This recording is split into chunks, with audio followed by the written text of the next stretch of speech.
Hello, all you beautiful people. This is Optimistically Depressed, and I am your host, Ruth McMullen. Thank you for taking the time to listen in on this. I'm thrilled that I get to still do podcasting, even though we're all in this time where we need to be basically staying home. And so I know that I'm very privileged to be able to have, first of all, have the equipment at home to be able to do the podcast, and that I can still do interviews with people over the phone. So of course the quality is not going to be as great, but the conversation is still just as good. So I hope that all of you are doing okay out there. I know that, getting to a point where you start to feel a little nutty is definitely in order right now, I would say. I've definitely reached some points where I'm kind of like, I don't know what I'm going to do. You know, you're looking on into the future, you're kind of looking into the summer, and I am, and it's just kind of like, if I am not able to go to the beach this summer, I'm not really sure how I'm going to survive the rest of the year, because I do like the winter. I think that it's very beautiful. I like the quiet that comes along with the snow. But I do enjoy my summer as well, especially as I've gotten older. I've started to enjoy summers even more. I think maybe it's because I have started to not mind the heat as much. I used to not really like the heat that much, but I'm starting to kind of understand why people do like the heat. And if I'm not able to go to the beach and enjoy the heat there and jump in the water and play with the kids and make sandcastles, kind of like getting into that headspace to face another winter would be much more difficult. So when I think about that when I'm looking into the future and I'm looking at that possibility, it definitely feels daunting, and it makes me think, I don't know if I'm going to be able to make this, and it kind of makes me like get into a bit of a panic. And I know that that's normal, and I also know that it's not helpful to do that. Everybody's saying take things one day at a time, and of course I understand the value in being able to do that, and of course I do understand that it's something that I need to strive towards doing. But I do also believe in the importance of acknowledging all those other feelings that you have going on and all those other fears and emotions that you're going through when you're thinking about this uncertainty.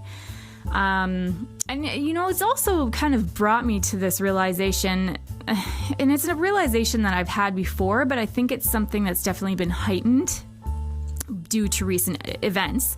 It's just the fact that, we never really know what's going on. Like we can never really predict. Of course, we can't predict what's going to happen even in the next 2 minutes. We can have a pretty good idea. We like to pretend that we have this control over it, but we don't. And I think that everything that's going on is just this reminder that we actually are not as in control as we like to think that we are. And I think that's something that, it's healthy to get to the point where you're like, that's okay. It's okay that I'm feeling rather helpless right now, because it helps you understand the things, I think, it helps you understand the things that you aren't helpless about. You aren't helpless when it comes to the people that you let into your life, when it comes to the influences that you let into your life. You aren't helpless when it comes to the way that you treat yourself and the way that you treat others. And I think that it's something, that's definitely something that I've been trying to strive towards as far as this podcast goes, trying to understand the power and control that I do have when it comes to my lifestyle, to how I do treat myself, to the way that I treat my family, my friends, all of you. And I think that, I've been afraid to step into that kind of power, into that authority that I can have.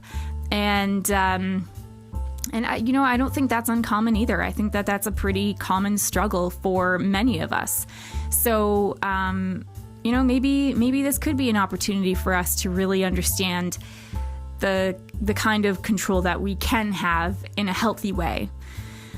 So, that's just some of the thoughts that I'm having right now. Hopefully that does resonate with some of you. Maybe some of you are sitting there being like, yeah, no duh. And you know what? If that's where you're at right now, that's awesome. And maybe you have something that you can teach me, as I'm sure probably all of you have something that you can teach me. So I got to interview Alexa again. I had an interview with her right near the beginning of this podcast, and you know what? It was due time for her to come back. She is one of the most fiery and driven people that I know. She has her passions and she has follow through.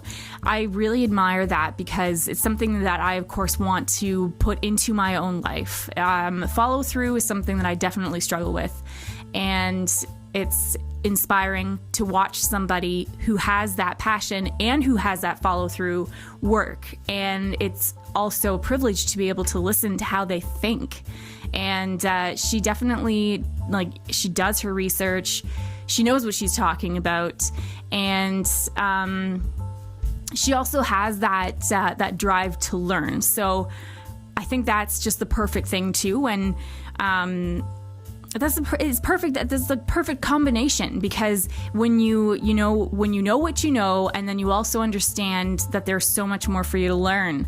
I think that's just a great recipe for making waves, for going forward and really making a change.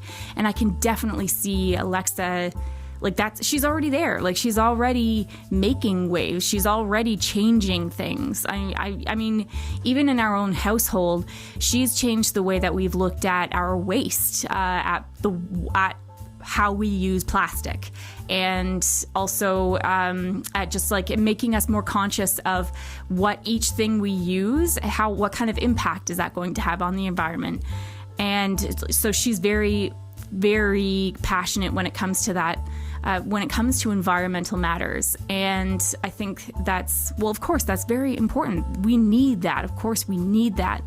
And then she also has the ability to say, okay, well, you know what? But look, here are some wins. And, because we need that. I know that I need that. If I'm looking at a problem and I'm thinking, well, this is just a problem, this is just a big problem, and there's nothing I can do about it, I don't see any progress that we've ever made on that, that's not going to encourage me to try. And so to be able to look at it and say, oh, well, you know what, we made some progress here. Look, these things are improving, they are getting better. Then it's oh, good, it gives you that push to keep going. And the research that Alexa has done on those matters and just other things that she's passionate about, it can give you that boost that you need to be oh, okay, yes, of course I'm not perfect. I'm not going to do all of this perfectly. But that's the point. And, it's all about just making another step towards where you want to be. And that applies to I think it applies to everything. I mean, yeah, it applies to the environment. It applies to mental health. It's all about celebrating those wins, no matter how big or small you think they are, and understanding that you always have this opportunity to change where you're going and to just walk in that direction that you want to be going in. So it's kind of gaining that strength and gaining that momentum and falling, and then understanding how you can get back up, and that is how it goes. So I love talking with her, and I know that you're going to enjoy this conversation. Of course you will. And, if any of you are thinking that maybe you would like to share some of your thoughts, some of your story, and your adventure as far as mental health goes, if you want to share that on this show, definitely get in touch with me. And you can do that through Twitter, Facebook, Instagram, email. You can go to my website, which is optimisticallydepressed.com, and send me a message. Let me know. Things have definitely been kind of turning around in this household. I've been learning some new things, and of course that always makes me feel really fired up and ready to go again. I hope that's the case for all of you. And if you're in a dark space, you're not alone. And maybe allow yourself to kind of like sit in that and really understand where that's coming from. And perhaps if you're understanding where that's coming from, it will help you understand where you want to take it. I hope that you all are a little encouraged by this, and take care of yourselves. All right, here is Alexa.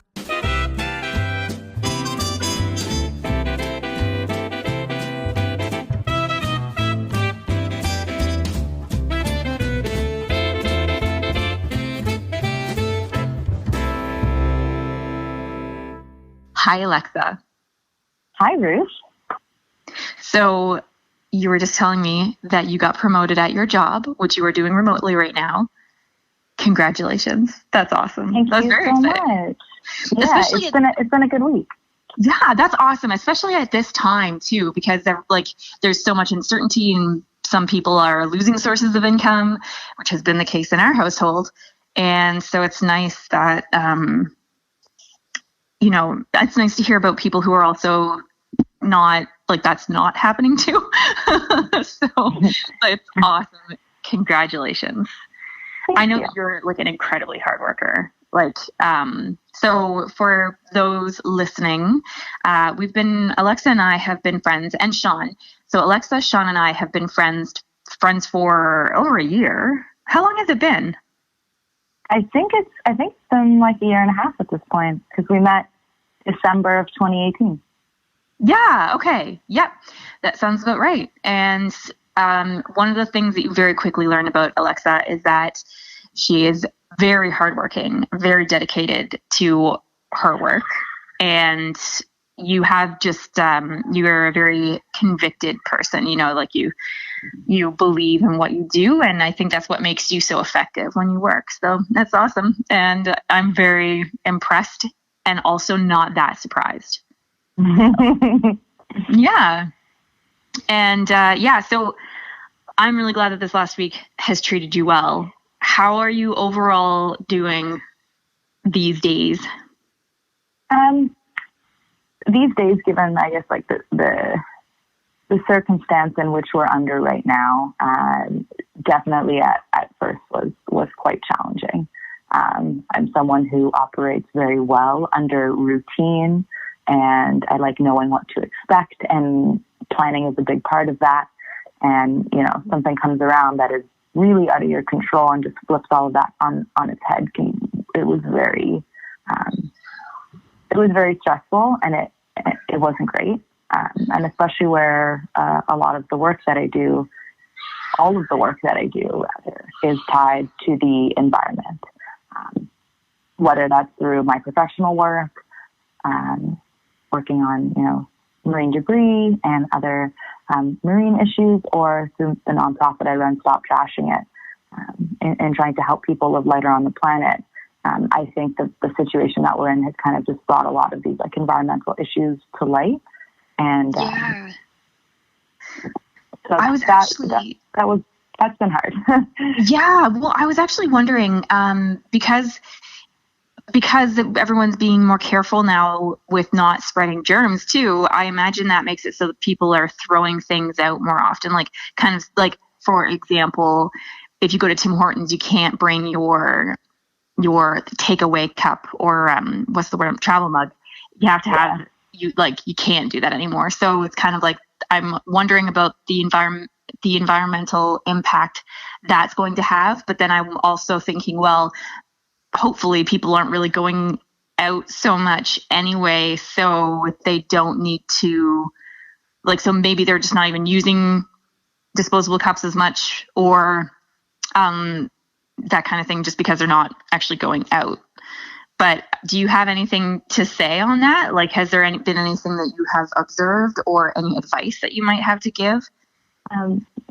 Always lots to say, but I guess at first I was really, really taken aback by, this was before the state of emergency was announced. It first started off with not accepting mugs, and I was doing a lot of bulk shopping locally at the chair shop, but also for some other items at Bulk Barn, where you could bring your own jars. And I felt as globally, and especially in North America, there were a lot of really good strides being made towards reducing single-use plastic and in reducing waste generally. And that was the first really big hit that I was really upset about, was not being able to use jars. I understand the mug thing, but that was kind of a hard pill to swallow, because I felt like it took so long to get there, to get people's behaviors to change, to realize, okay, yeah, I'm going to bring my reusable mug. It took so much to get to that point, and overnight that was reversed, and that was really not so great. Just for example, the other day at the grocery store, I was really anxious about going to the grocery store anyways, but having to buy things that I normally, that I might have an alternative for, that was a hard pill to swallow. But also at the cash, where I wanted to use my reusable bags, and the cashier wouldn't let me, and he kind of like forced me into using plastic. And I'm an individual who, I haven't used a single-use coffee cup in the past 4 years. I haven't used bags in the past, I don't know how long. And so when something like that happened, like, I froze. I almost started to cry, and I looked at my roommate, and she kind of looked at me, and she was like, "It's fine." I'm like, "Huh." And so I actually shared that on Stop Trashing It. I shared that on our Instagram story, and the feedback from the community was overwhelmingly positive in hearing things like, "That happened to me too. Thank you so much for sharing." And then people telling me, "Oh, well, like, you can just load the items into your cart, bring the cart to your car, and then load it into your reusable bags there, and just wash your bags at home." And so in sharing these struggles that we've been facing with, other like-minded individuals, there's actually been a lot of solutions that come out of this. And there are some things that we're going to have to bend on. I mean, I used single-use gloves the other day, but when it comes to safety, I think safety is the bottom line. And the work that a lot of us are doing to protect the environment is to protect the environment for humans, where it's selfish, right? We want to preserve what we have so we can continue to have it for future generations. And if we can't control this pandemic and ultimately this virus, then that doesn't really matter. So, protecting us has to be the first thing. So that's what I've been trying just to remind myself of that, and being gentle on myself there. And also, it's only temporary. This will pass. Right. Definitely there are individuals who are, throwing gloves and wipes down the toilets, which is wildly problematic, and more litter. But like you said, there are, significantly less people going out and purchasing things. I mean, if you look at cases from all over the world, if you look at pollution mapping, in terms of air pollution, a lot of major cities are actually seeing incredible reductions in air pollution. In Venice, the canals have been running clear water, and normally they're gray.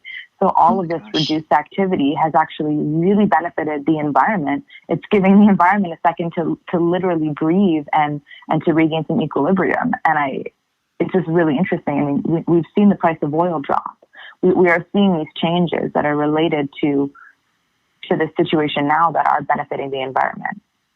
So while there has been some small setbacks, I think we need to think about the bigger picture here for a second, and what this means for our environment. That is incredible. It's nice to actually have some positive stuff come out of this. I'm finding that it's, as the time goes on, it's getting more difficult for me anyway to try to pay attention to the positive things, just because it gives you, when you're at home and you're just looking at all of the news and everything that's going on, you just kind of get in this this downward spiral of everything is falling apart, and what are we going to do? Yeah. And right? What are we going to do when in a few months, if things aren't improving, and how are we going to financially survive this, and what are our kids going to do? And it just it plays with your head, and I think that we're starting to get into a stage now where people are oh, this isn't just going away, this is actually pretty serious. And I think that everyone knows that, but it's also a thing that you just kind of have to know. So there's knowing with your head, and then there's also just actually realizing it, and it becoming just a thing that disrupts your life for real. Mm-hmm. Yeah. And so it's nice to hear some of the good stuff that's happening as a result of this. So yeah, learning about the air becoming less polluted and water, like that's insane. Like running clear, that's amazing. And that's, it's just nice to kind of focus on some of those nice things. I've had to like reduce my time on Instagram because I just can't be constantly reminded of what's going on. How are you finding that? Well, at first, actually, so when the state of emergency and all of that kind of first unfolded, I was actually with my family, and my parents are always on the news. They're always staying informed, which is fantastic. I think it's important to stay informed, but, and then that sort of slipped into me, and I was really like following everything too closely. And I saw the correlation between the more time I spent checking the news and on social media, the worse my anxiety was. And I felt like I couldn't control anything, and something was being sucked out of me, and it was feeding really negative thought processes. So being able, like you said, to just like limit that, and trying to hold some boundaries for myself. Two of the biggest things that have helped aside from that, and it's important to stay informed, but, you know, limit how much you're informing yourself, be careful of where you're getting your information from, but thinking big picture. If we look back in history, there have been several other pandemics, and we always get through it. There have been recessions before. We always get through it. Yes, things will change, and things aren't going to be comfortable during this period of change, but we will come out of this. And it's sometimes really hard to see that end in sight because we don't know what that looks like. And uncertainty is really freaking scary because we don't know what to expect. We don't know how we're going to get from point A to point B, but we know that we will. So focusing on what you can control, like finding normal routines and things that you enjoy doing to remind you of that, has been really, really helpful personally. Also just trying to get outside once a day, like going for a walk, sitting in my backyard, just something where I'm not in that bubble of my home. Fresh air does the body and mind so much. I can't be there. I've been letting Picard out, obviously, and it's funny because before all of this, you know, I just kind of open the door, let him out, and then kind of close the door and whatever, wait around until he was ready to come back in again. And now I'm leaving the door open and just listening to the birds. And it's just like, this is amazing. I'm listening to the birds. And it's like, it definitely is one of those things that forces you to simplify your life. I kind of feel like it's, well, I mean, people are talking about this too, so it's not just me, but it is hitting the reset button. It's all of these things that society has been talking about, how we need this. You know, we need to be able to slow down. Everyone's too busy and we're overstimulated, and we need to be able to appreciate the small things and like go back to simpler, kind of in a way, simpler times. And now we're being forced into it. It's like we can understand what we need to do, but we need to have, it's like humankind needs to have this like smack in the face, like, okay, no, you're going to do this. Like we all, if you talk even to anyone that like finally makes this like big change to their life, that's this like really big, positive, more healthy change. It's not because they were just like, oh, I know that I should do this, so I do that. Like, I don't really know how often that's really the case. Usually it's something like, well, yeah, this like horrible, devastating thing happened to me. And I was like, oh, I really have to change this, or I really need to change this. Like, it wasn't until I was diagnosed with depression before I started to consistently exercise. And before that, yeah, I tried to exercise and whatever, but it was kind of like, yeah, I know I should do this. It's good for my health, blah, blah, blah. But it wasn't until I finally started to like, I was just like, oh, like I'm really depressed and I need this. Like, anyway, so it's like society is being pushed into this finally, where it's like, we need to have that simpler life. We need to take out some of the busyness. And now look at us, we're stuck at home.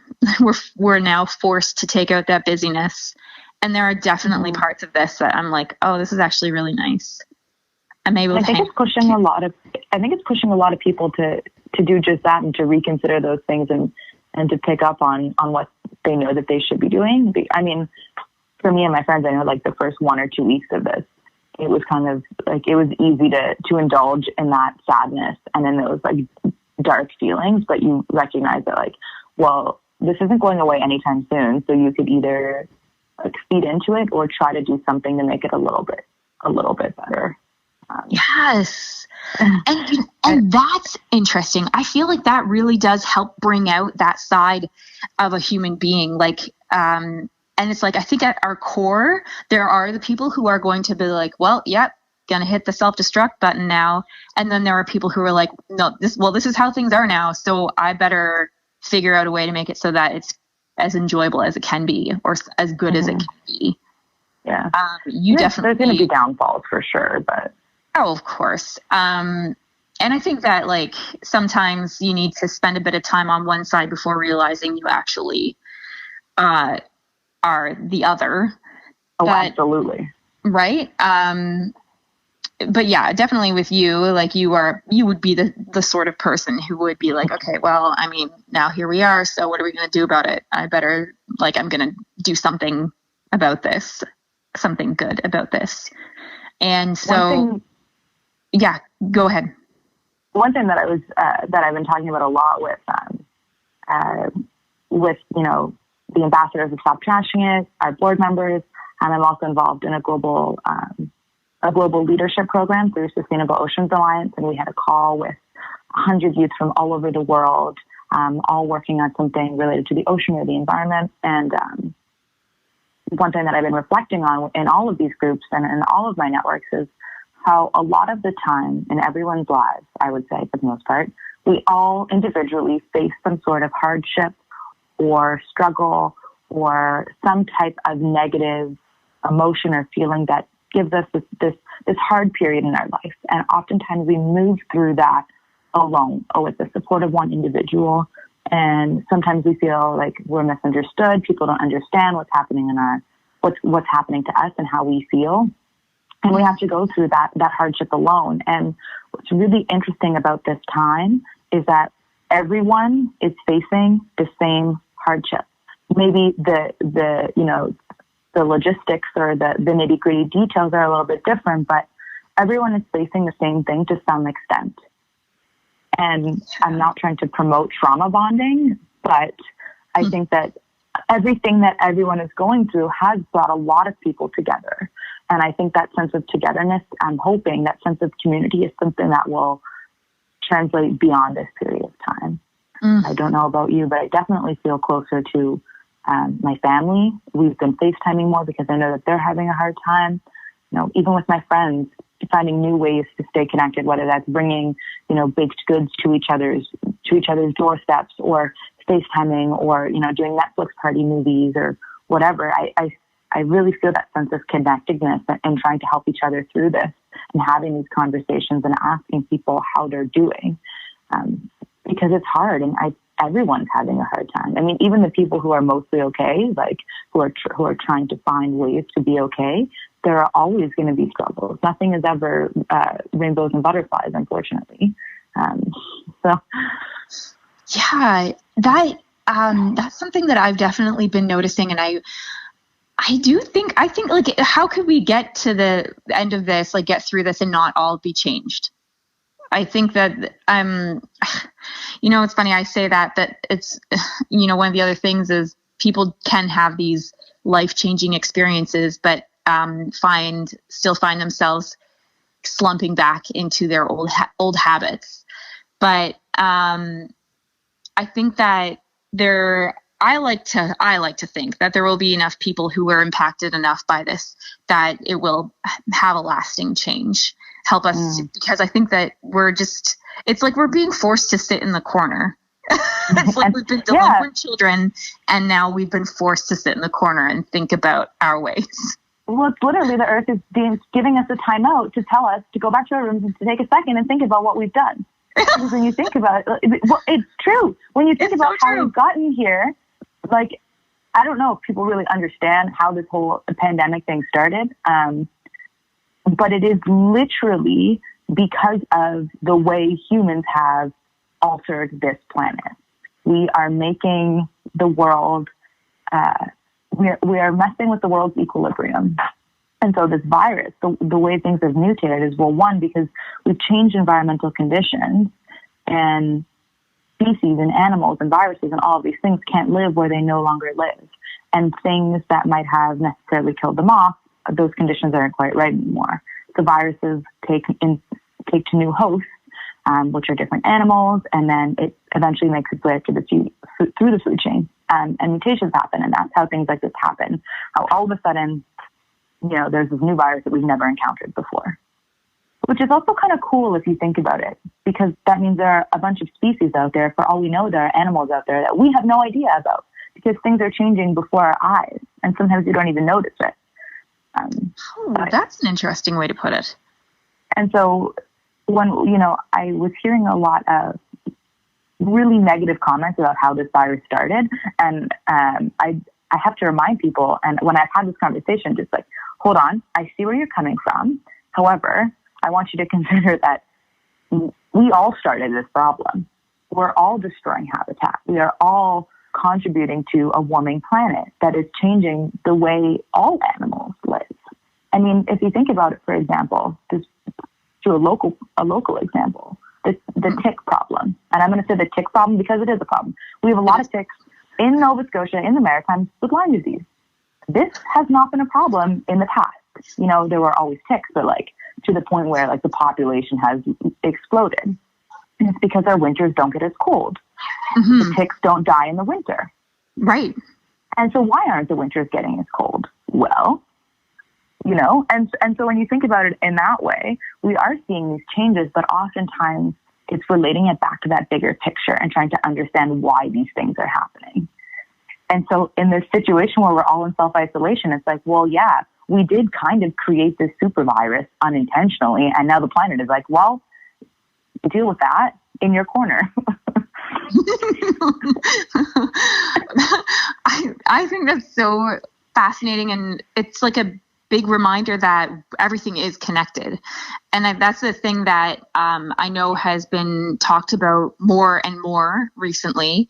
And I mean, it is a trend, it's kind of like a trendy thing now. Everything's connected and that kind of thing. But I do believe that this is like a reminder. This is an example of how that is true. Everything is connected. The way that you behave affects a lot more than we initially think. I think it's kind of like a reminder that we need to take more responsibility for our behavior.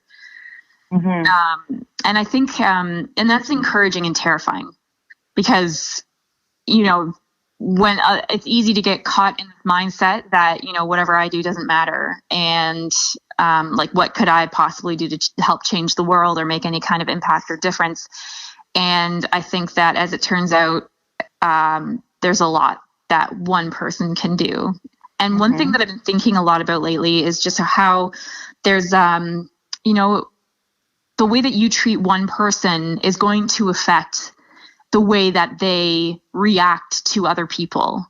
And as much as I personally am trying to take more responsibility for the way that I feel, and so if someone does something to me and I'm like, that sucks, I wish you didn't do that.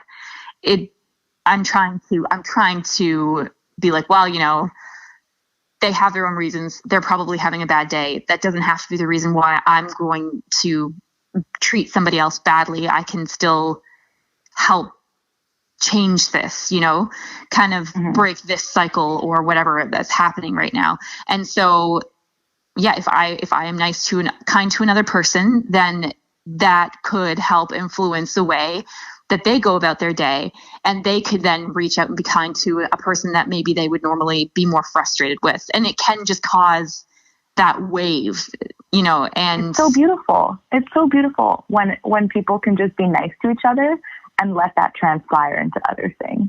Yeah.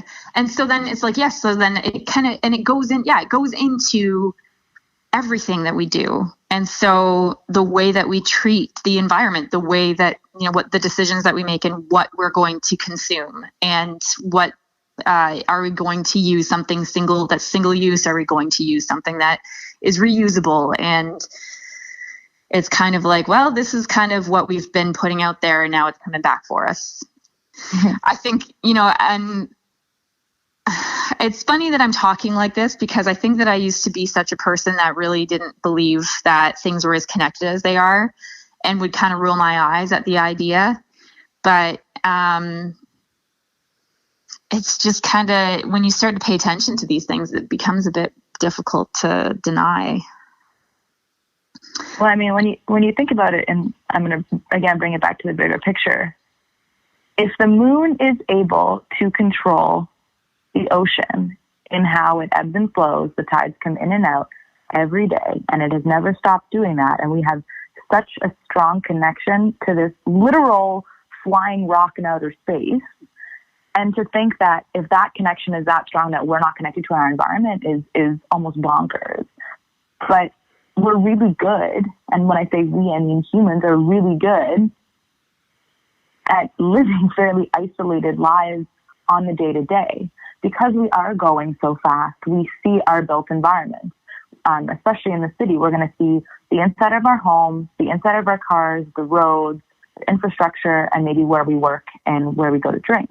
So if you're not spending a lot of time in nature and seeing those connections, you're not really going to feel connected to your environment. Heck, you're probably not even going to feel super connected to the individuals around you. And that's a big thing. And not seeing that humility between one another and those connections, it all plays a role. That's a very good point. It does have a lot to do with our perspective. Just even in this past week, so I used to run a lot when I was younger. I hadn't done that much in a few years, but now I started running again because I need something to do. I have so much energy. So I started running, and I noticed that, there are other people out and about in the North End in Halifax, and it takes less energy to just look at someone and smile. And every time I pass someone, I look at them and I smile and they smile back. Sometimes I had people wave and say hello. I don't know these people. Yeah, I could look away and it could be awkward. But I mean, everyone is spending their days in their homes alone, probably just as miserable as you are. So why not smile, and why not just bring a little bit of joy and a little bit of humility to the situation? And it feels really good to just smile at strangers. And people probably think I'm a little bit kooky, and I mean, fine, I probably am. But just being able to smile and bring that connection is so beautiful. And it's so simple, it's so easy to do, and it can really positively benefit someone's day. Yeah, I completely agree. It's funny, lately, I mean, probably over the last few weeks, I've been thankfully changing and kind of reassessing what I'm thinking and why I'm thinking it. But I know that myself, I had a lot of fear, which of course, I mean, yeah, we're all experiencing fear about this. But when I was going out in public, especially when I was sick, I had just I think it was just a lung infection, and when I was going out in public and people were kind of being friendly and then coming towards me, my initial reaction was to be oh no, but don't come close to me, because it was just because at that point too, I wasn't really sure what was going on. I didn't want to unintentionally give them something, but it was just I was reacting out of fear. And so it was kind of for all I know, maybe they weren't really going to come that close and whatever. And of course I want to keep them safe and myself safe, but it was just kind of an initial reaction of just being no, don't go near me, stay away. And just kind of a mean thing, when there's definitely a much nicer way that you can even go about that. And it's funny how it's had me thinking, I guess, a lot more about how we act out of fear, the way that we behave and what we're initially where our mind is, we are going to act out of that. And so if I'm going to be focusing a lot on being completely freaked out about everything that's going on, then I'm going to just be kind of a more negative impact, to everybody around me. And so I spent my time there and now I'm trying to turn it around again. And I mean, you can still be nice when things are scary.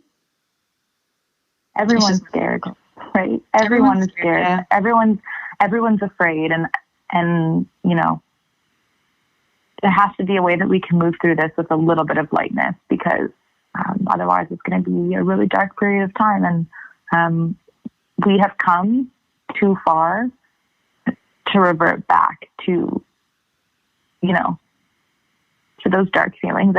I'm like speaking from a little bit of like a personal standpoint, and just my struggles with depression and really dark, heavy feels. And maybe you can relate to this too, but I feel like the progress I've made in the past few months and the past year, to let that totally just be flipped on its head.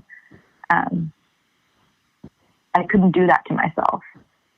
I had to take a second, and I wrote down, when it was like finally clicking that like, okay, this is what's happening. I wrote down all of the things that would help me like have a sense of normalcy, and that would keep my like mental health in check, because it could be really easy to slip back.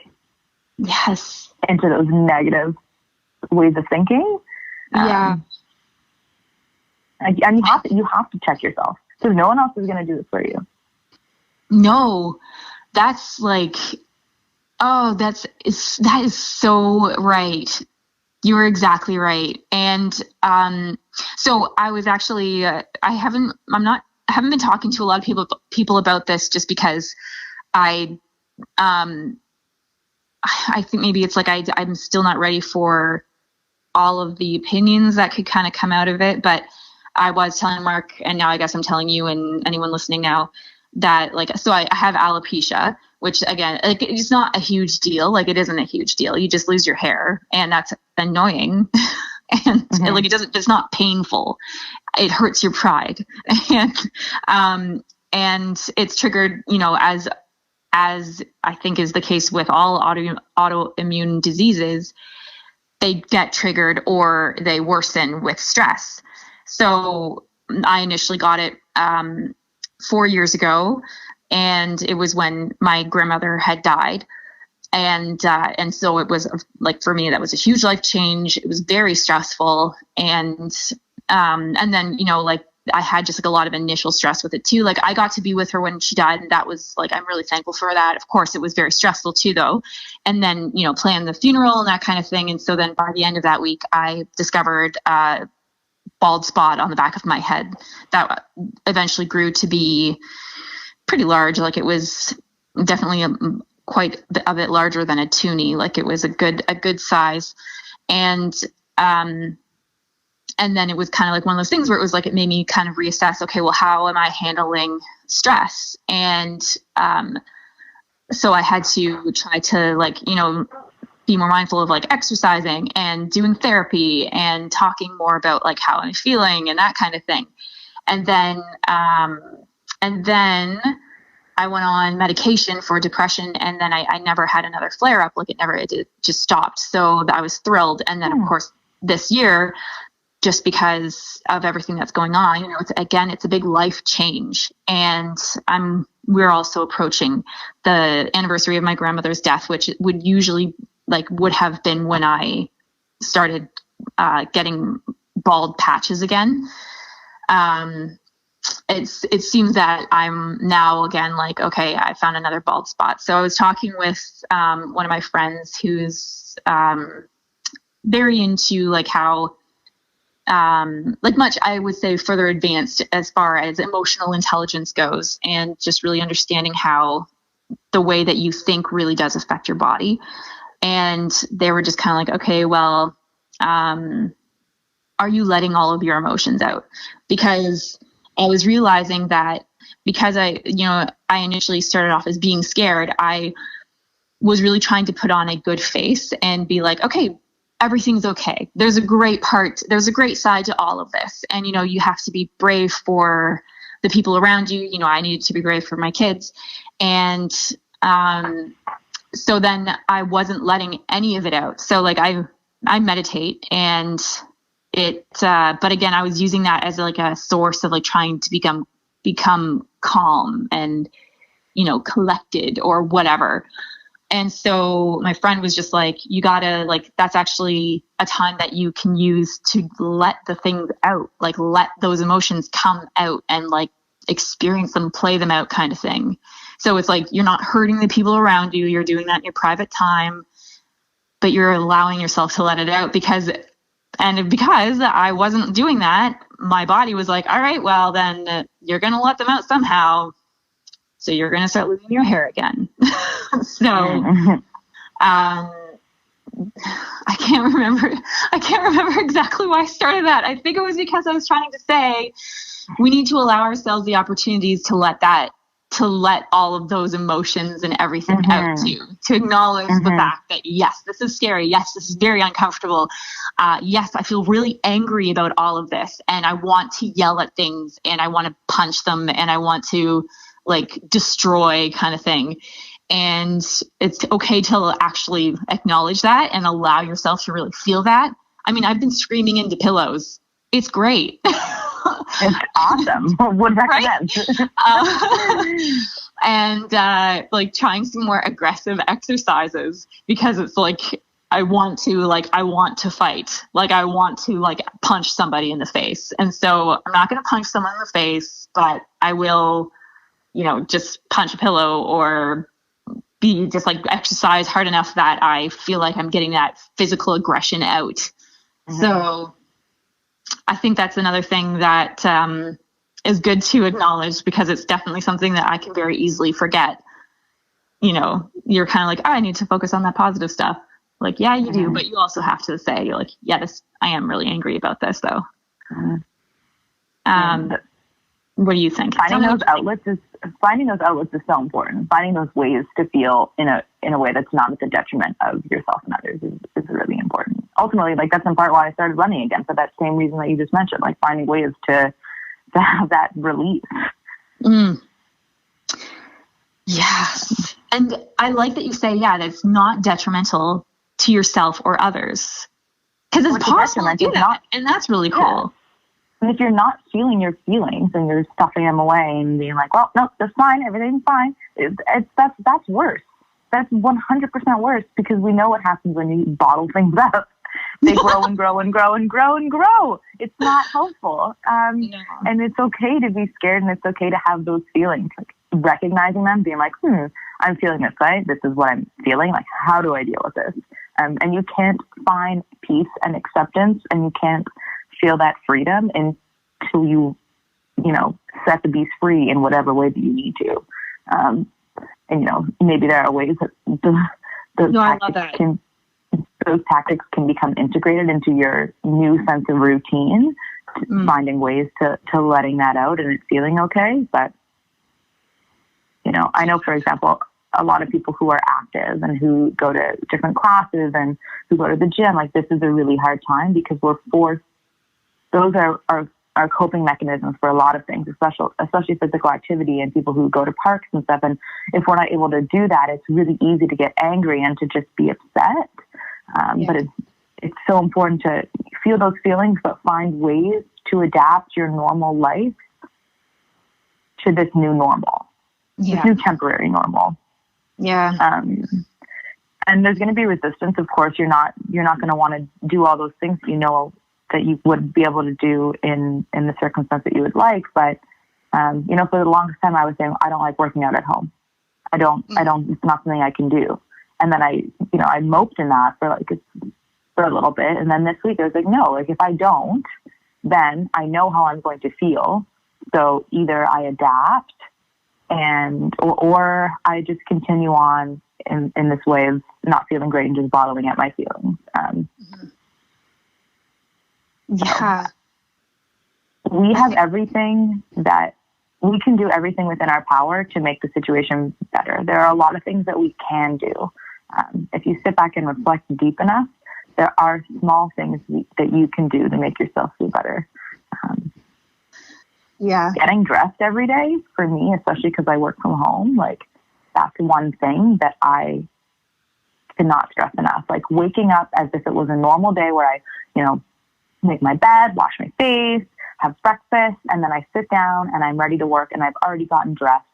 So I feel like things feel normal you know, I notice like how I feel about my self-esteem, especially when I don't do that. If I just like, I'm like a schlub all day, like I'm going to feel like a schlub, right? Like, so yeah. It's even those little things.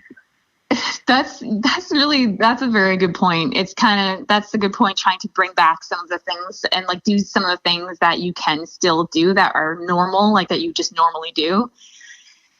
That's that's something that it's so tempting to be like, whatever, I'm not going anywhere. So I'm just going to stay in my pajamas all day, which is what I did yesterday, for the record. I mean, sometimes it's great to do that. I think every now and then that's great, because that's also a normal thing, right? To have like the lazy Saturday. Yeah. I guess it's just kind of like trying to stay away from turning that into your routine, whereas the lazy every day. Yeah. No, I totally get that. Yeah. Well, this was like a really good talk. I think that like you have such a good way of looking at things. I think part of it is because you're just a very thoughtful person. Like, you are definitely someone who sits with something and you think it over. And then also you're a well-researched person. So then you're going to be applying the things that you've been thinking about to the things that you like that are actually like out there too, that you're learning. And I think that just makes your point of view quite valuable. And I really appreciate you taking the time to talk with me today and share some of what you think. Yeah. One thing I would like to suggest doing next time you go outside to let the card out, and to anyone who might be listening to this, is to take a second and to tune into your senses. There's I'm going to call it like a meditative activity that I like to do that can be really quite grounding. So next time you're outside, whether that's just on your doorstep or wherever, go through your 5 senses and lean into what you're feeling. So, for example, you mentioned hearing. So you might want to start by closing your eyes and breathing and taking some deep breaths and just thinking about what can you smell? What are the different smells? And try to identify how many and what they are. And then you might want to go through hearing. What are all the sounds that you can hear? Do you hear birds? How many different types of bird calls do you hear? Maybe you would normally hear cars. Maybe you don't hear those cars anymore. Maybe it's the hum of, your heater or whatever. And then go through touch. Are you sitting on something? What does that feel like? How does the air feel on your skin? Open your eyes. What are you seeing? And then taste. Maybe the air tastes salty, or maybe you had coffee, so you have coffee breath, or, I think that just taking a second to observe your surroundings wherever you are outside can be a really, really great way to just take a second to ground yourself and to remind ourselves that, just outside of our door, there is still a whole world around us, and that world is not going anywhere. And, we might not be able to experience the world and other people as we normally would, but it will pass. And just finding a way of peace with that. So I would recommend trying out that 5 senses meditation little activity and letting me know how that goes. I love that. Yeah. Okay. Done. I'll do it. That could be part of your morning routine when you let the card out, or you do it once and you're like, this isn't for me. But it's been really refreshing, and it's something that I like to do when I'm not feeling so great. Yeah. Okay. Cool. That's great. Thanks. You're welcome. And everyone listening, thank you so much for taking the time. I hope that you're doing okay. And know that wherever you are, we're sitting here in our houses loving you. Have a good morning, evening, afternoon, night. We'll be talking to you soon.